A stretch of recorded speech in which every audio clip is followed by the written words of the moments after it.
স্বরাষ্ট্র উপদেষ্টা অবসরপ্রাপ্ত লেফটেন্যান্ট জেনারেল মোহাম্মদ জাহাঙ্গীর আলম চৌধুরী বলেছেন, সীমান্তে বর্ডার গার্ড বাংলাদেশ বিজিবি সর্বোচ্চ সতর্ক অবস্থায় আছে।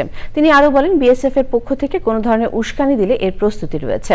সীমান্তে ভারতীয় জনগণ কোনো রকম অস্থিরতা সৃষ্টির চেষ্টা করলে বাংলাদেশের জনগণ তার জবাব দেবে বলেও মন্তব্য করেন স্বরাষ্ট্র উপদেষ্টা। শহীদুল্লাহ রাজু রিপোর্ট। বৈষম্য বিরোধী ছাত্র আন্দোলনে আহতদের পুনর্বাসনে সহায়তা কার্যক্রম। পিলখানায় বিজিবির সদর দপ্তরে জুলাই অভ্যুত্থানে আহত 7 জনের মাঝে সহায়তা প্রদান করেন স্বরাষ্ট্র উপদেষ্টা।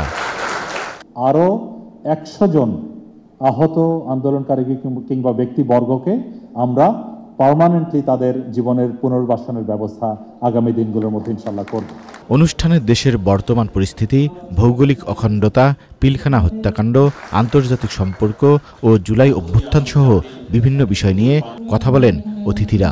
বাংলাদেশকে আজকে হোক কালকে হোক এই শেখ হাসিনাকে পুনর্বাসিত করবার পরিকল্পনা নিয়েই এদেরকে দিল্লিতে ভারতে জায়গা দিয়েছে। আজকে ভারতে এই নির্লজ্জ এই যে তার আস্ফালন, এই আস্ফালনের উপযুক্ত উত্তর দেবার জন্য অবিলম্বে আমাদেরকে প্রতিটি নাগরিককে সামরিক প্রশিক্ষণ দরকার। 24 পরবর্তী যে বাংলাদেশটা রয়েছে সেটি গড়ার জন্য আমরা সবাইকে একসাথে নিয়ে আমরা কাজ করতে চাই। ফেসিবাদ আর কোন রূপে আমরা ফিরতে দিব না, এটা কোন নামে আমরা ফিরতে দিব না।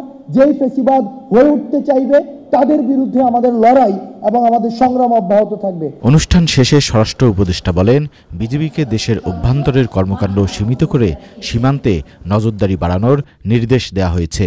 বিএসএফ এর থেকে কোনো ধরনের উত্তেজনা বা অন্যরকম কোনো কিছু ওটা প্রতিকার করবে হলো বিজিবি। ওই রকমই নির্দেশনা আছে, ওই রকমই নির্দেশনা আছে এবং ওই ধরনের প্রস্তুতিও আছে। বৈষম্য বিরোধী ছাত্র আন্দোলনে গণহত্যাকারীদের বিচারের মুখোমুখি হতে হবে বলেও জানানো হয় অনুষ্ঠানে।